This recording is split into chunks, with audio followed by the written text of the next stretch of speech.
Hello, welcome back. I'm Ken. We're visiting with Mike. Mike, tell us more common threads between great leaders who have seen organizational change and getting out of a rut in many different eras, many different kinds of organizations, all with similar ways of going about it. Well, it's the key ingredient is the mindset of the leader. Because if the leader is not demonstrating the kind of values, the kind of behavior that's required, nothing's going to happen.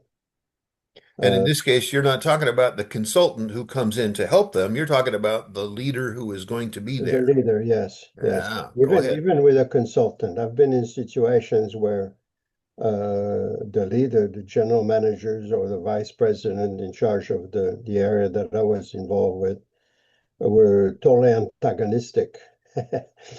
And people aren't touching my effort with a 10-foot pole, even though I've been brought by higher individuals. Everybody plays it safe. So it's a challenge. And in some ways, it's related to what I like to talk about today, which is totally different from what we've seen until now. Okay. The fellow that I'm going to talk about is a fellow called Escalante. And he was a teacher in a school in Los Angeles. He was from Latin America, came to the United States, got involved in programming, and then decided that he would rather go and teach. So when he applied to go and teach, they asked him, "Where do you want to go?" And he said, "I don't know." So then he said, "Well, how about a school that's heavy with Latinos?" So I said, "Hey, that's great. That's just my, that's my background. That's my bag." So that's what he did. So he ended up in a school called Garfield, and the school was not doing very well. There's 45% of the students would never graduate. So it's almost half of them will never graduate. So when you look at the background or the settings, the culture, the it was less than a desirable environment, less than desirable demographics. You had gangs involved, you got low economic pressures, you've got families that have different priorities. The majority of them don't think that, you know, the first thing you need to do is to work and support everybody else, kind of thing. So the culture was not quite uh, favorable to what he was going to do because when he went there expecting to be a teacher for computers programming. And the day he showed up, he said, "No, you're not going to talk about computers. You're going to talk about mathematics." So, okay, Wow. that's very. So the reason I like this guy for a lot of reasons. One was because of what he was able to accomplish, but also he was just a cog in a wheel. He's part of a system. You've got a principal, you've got counselors, you've got other teachers, you've got an existing culture. So when you come in and I don't know, or the ground level, I guess you could say, whoops, something happened to me. No. I'm still seeing and hearing you just fine, Mike. Okay, I just got a message on my computer. I don't know why, but anyway. So when you're in the low end of the organization, what can you do? Yeah. So and in the Bible, he says we're exhorted to do our best. But what if our best is counter to the existing culture?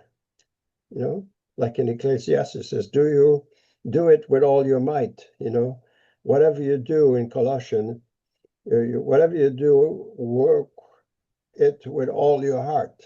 So you've got to really in there. So how do you make a difference?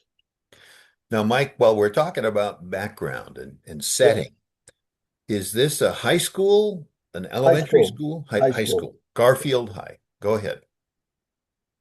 So you've got a challenge because you're teaching math at a certain level, but the students have had classes before. So the question is, how good was their preparation? So your performance is somewhat colored by how well equipped are the students. So it's a challenge from an environmental point of view. Then within the school system or any system, if you start to do better than expected, guess what? Other people say, hey, what are you trying to do? You're trying to show us up? Make So us look bad. that's one of the things that he faced. Last night when I was thinking about today's discussion, I was reminded of a friend in Canada who, during the summer, would work at a mill, with lumber, and it was unionized. It was a good job for him for the summer, and he was by the management and said, "Hey, you're doing too. You got to slow down because the union is complaining." So he says, "Oh, I'm not going to change. I'm going to do what I can do, and if that's better than average, and that's what it is." So he continued, and eventually the management had to move him from another to another position because the status quo was prevalent. So it just shows you the pressures that you have when you are within that environment. Not everyone is favorable to getting out of a rut, are they? Exactly, exactly. Wow. So, and yet, it's funny. I was looking at different things online, and I saw another article, and it says leading indicators of school turnarounds. So they did a study of a lot of organizations, and they found that two things. One is that students can perform no matter what their background is. So, and they average, and that's what it is. The other thing also that they found was that it depends on the leadership, the principals, and the people who set the tone, kind of thing. But anyway, that's another story. So he's stuck in that environment. Well, and when you say it depends on the leadership from those key indicators, that sounds like mindset that you're Yeah, trying to emphasize so absolutely. much. Go What's go in the ahead. heart? What are you willing to accomplish? Yes. And what you accept as a truth? Because the majority of the people say, well, they're minorities, their social background, their whatever, they can't expect much. And therefore, that's a formula for failure, really. That's what it ends up to be. Um, but he went in there and says, forget all of this, I'll do it my way.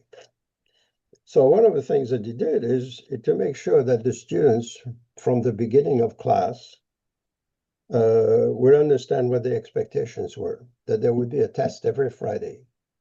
There would be quizzes almost every day. Homework is due every day. If you're tardy to class, there'll be consequences. If your attendance is lacking, there'll be consequences. And you also have to maintain a notebook with all your notes and all your test results and everything else that you've done. And every week you turn that thing in for me to review what you're doing. So in other words, he set expectations.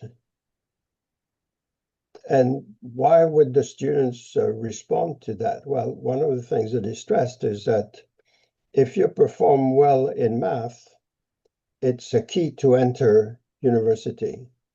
It's a key to better jobs. And if you don't, then you'll be flipping hamburgers at McDonald's as compared to working one day and making a lot more money than you would otherwise.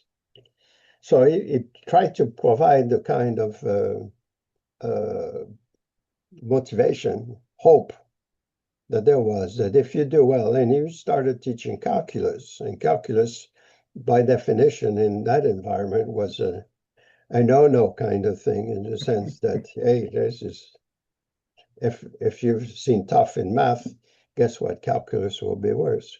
Yeah. And his point was, no, it's no different than everything else, and you'll learn it, you'll be all right. So anyway, jump to the end of the story. California has an annual test for students, and his students passed the calculus the test with flying colors, and people got suspicious because hey, those guys are supposed to fail, and now they're doing as well, if not better, than the more affluent places which have special teaching and whatever else. What's going on, kind of thing. So it just shows that the whole environment was not the most Supportive. favorable. Yes. So what did he demonstrate? He demonstrated first he had clear expectations of the students. He was relentless, and he was doing something that most teachers won't do. If a student was showing that they were having problems, he would get involved. He would go and visit parents. Like there's one story that I remember where a young lady was having problems and not doing her homework. And so he went to visit the mother.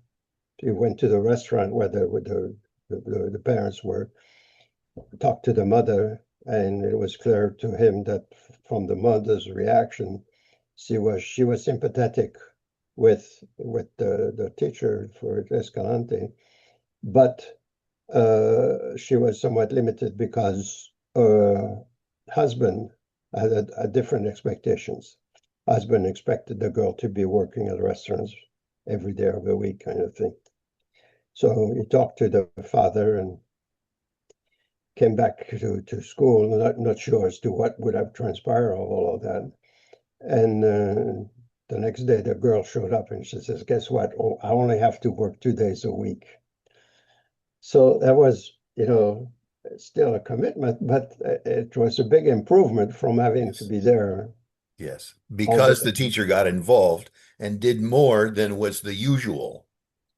So the whole book is essentially relating the journey that not only he had, but also his coming along the students where they were at to help them to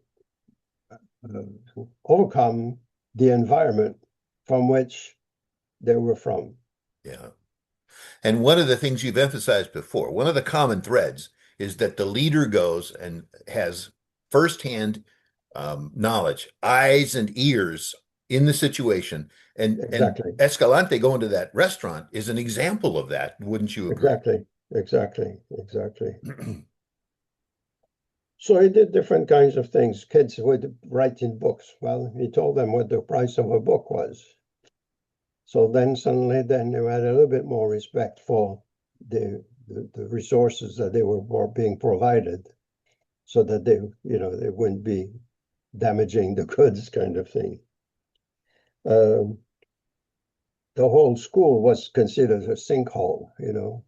So here we are in an environment where the students succeed with the California test, and the rest of the school is not doing too well. So when we look at that, and when I look at that, is that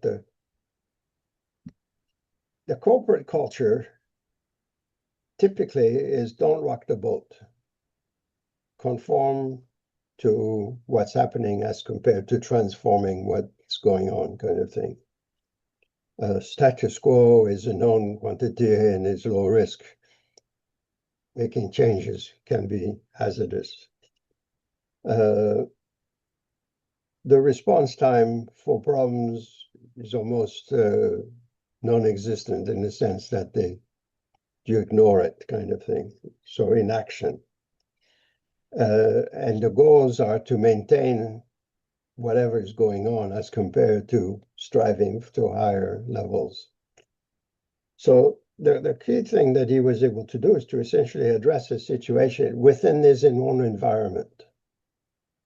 And the good thing was is that after a few years, then a few teachers came along and adapted his mindset and therefore helped the students further. So when you look at that, you say, okay, what is it? What are the takeaway? Well, it's like Nehemiah, like Goshen, like you have to meet people where they are. And I remember one time I was talking to a minister, and he said that in seminary they told him that they should never get close to the parishioners. And my reaction was horror kind of thing. You know, if you're supposed to minister to people, you're supposed to be close to them, not to ignore them. You have to be able to verbalize what could be. You know, in other words, motivating people for the promised land, the land of milk and honey kind of thing. You have to establish standards of performance. And you've got to be able to confront deviations and investigate root causes and go after it.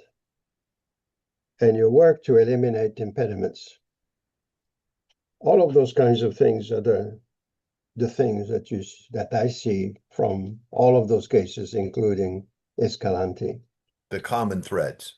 Common threads, yeah. I love it. We're going to So have to when wind it up here pretty quick, Mike. so when you look at it in terms of person, what characteristics does a leader have to have? Yes.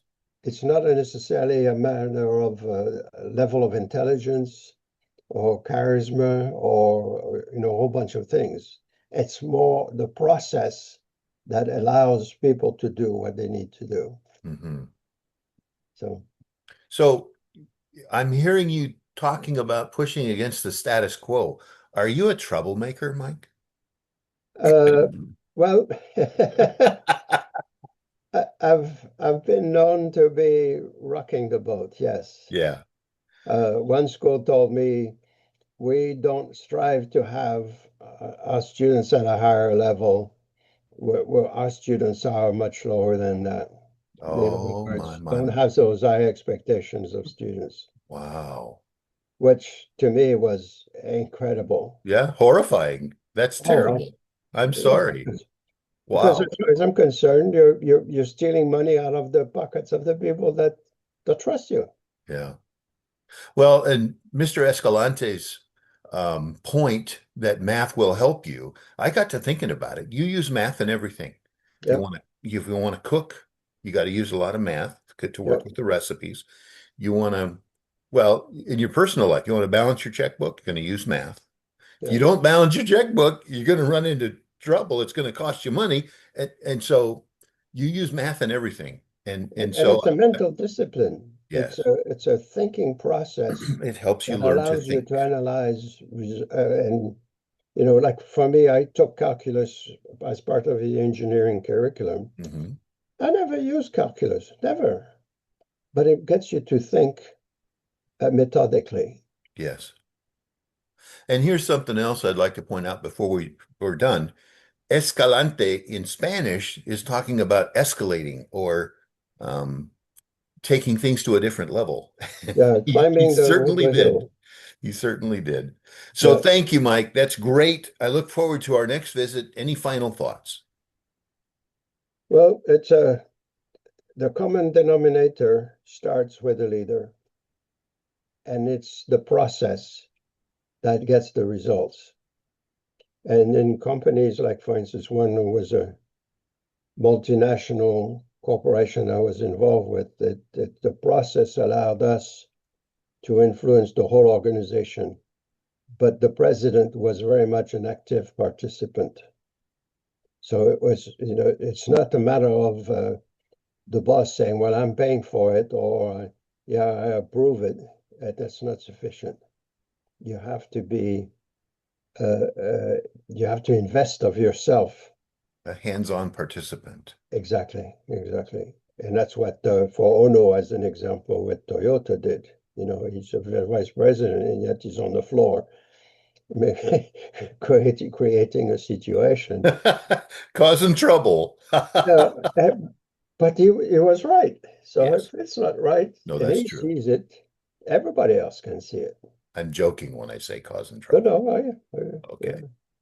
Well, let's be done and thank you. We're out of time, but I'm looking forward to our next visit. Okay. Have a nice day. You too.